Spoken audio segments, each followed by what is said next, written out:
Hello friends, అందరికీ నమస్కారం. Day 5లో అసలు యాక్చువల్లీ నేను ఎంత వెయిట్ ఉన్నానో ఇప్పుడు చూద్దాము. ఈరోజు డే 5లో వెయిట్ వచ్చేసి 57.25 kgs ఉన్నా. అంటే నిన్న ఎంతైతే ఉన్నానో ఈరోజు కూడా అంతే.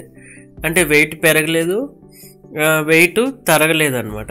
అంటే నార్మల్ ఈక్వల్గా మెయింటైన్ అవుతూ ఉంది. ఇలా మెయింటైన్ అవ్వడం అనేది కూడా మంచి విషయమే. మనం ఏమనుకుంటున్నాం, weight loss or weight maintenance challenge ఇది. అంటే బరువు తగ్గాలి లేదంటే బరువు పెరగకుండా ఉండాలనే ఛాలెంజ్ అయితే నేను తీసుకున్నాను అనమాట 100 daysకి. నార్మల్గా ఇది వచ్చేసిన ఐడల్ వెయిటే, కాకపోతే ఏంటంటే ఇది మెయింటైన్ చేయగలుగుతానా లేదంటే కొంచెం 2 kgs అని వెయిట్ లాస్ అవుతానో చూడాలి. నేను కొన్ని ప్రోడక్ట్స్ కూడా వాడుతున్నా, దానికి సంబంధించిన లింక్ అయితే నేను డిస్క్రిప్షన్లో ఇస్తాను, మీకు కావాలంటే పర్చేజ్ చేసుకోండి. ఆ ప్రోడక్ట్ వాడడం వల్ల ఏమవుతుందంటే బాడీలో మీకు మెటబాలిజం ఇంప్రూవ్ అవుతుంది, డైజెషన్ ఇంప్రూవ్ అవుతుంది, చాలా గ్యాస్ట్రిక్ ఇష్యూస్ కానీ డైజెస్టివ్ ఇష్యూస్ కానీ కాన్స్టిపేషన్ ఉన్న ప్రాబ్లం ఉన్న తగ్గిపోతుంది. ఈరోజు డే 5లో భాగంగా 57.25 kgs ఉన్నాను. అయితే ఈరోజు మార్నింగ్ బ్రేక్ఫాస్ట్లో ఇడ్లీ తీసుకున్నాను. Normal as usual idli breakfast and డిన్నర్లో ఓన్లీ బ్రేక్ఫాస్ట్లో మనం ఎలా తీసుకున్నామో అలా తీసుకోవాలి.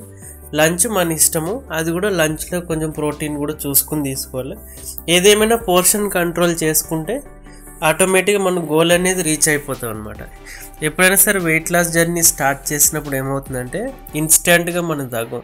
15 to 20 days తర్వాత వెయిట్ లాస్ అనేది మొదలవుతుంది. ఎందుకంటే బాడీకి మనం చేంజెస్ చేస్తున్నాం కదా. ఇప్పటివరకు ఒక ఫుడ్ తీసుకున్నాం, తర్వాత ముందు ఇంకా ఫుడ్ చేంజ్ చేసే కొద్ది బాడీ కూడా అడ్జస్ట్ అవ్వాలి, కాబట్టి ఆ ప్రాసెస్లోకి రావాలి. కాబట్టి 20 days నుంచి ఎవరికైనా వెయిట్ లాస్ అనేది స్టార్ట్ అవుతుంది. అది కూడా గ్రాముల్లో అవుతుంది. మంత్కి వచ్చేసి 3 to 4 kgs వెయిట్ లాస్ అవ్వడం అనేది మంచిది. 3 to 4 kgs కన్నా ఎక్కువ వెయిట్ లాస్ అయితే హెల్త్ ఇష్యూస్ వస్తాయి, హెల్త్కి మంచి కాదు. ర్యాపిడ్ వెయిట్ లాస్ అనేది తర్వాత డబల్ వెయిట్ గెయిన్ అయ్యే ఛాన్స్ ఉంటుంది. కాబట్టి మంత్లీ 3 to 4 kgs మాత్రమే తగ్గాలి. చూడండి. Thank you.